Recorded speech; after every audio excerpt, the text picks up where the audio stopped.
کون سی چیز اسے مجبور کرتی ہے کہ میرا بیٹا اگر 1000 میل بھی مسافرت کی دوری پہ ہے تو اس کا دل مطمئن ہوتا ہے؟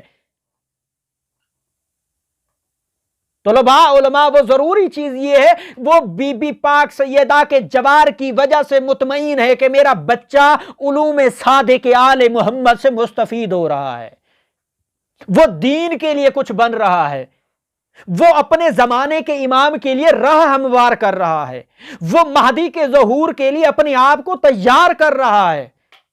ان تمام چیزوں کی وجہ سے میری ماں 1000 میل دور بیٹھ کر اپنی اولاد کو نہ دیکھنے والی اس شدت اور تکلیف کو بھی برداشت کر رہی ہے۔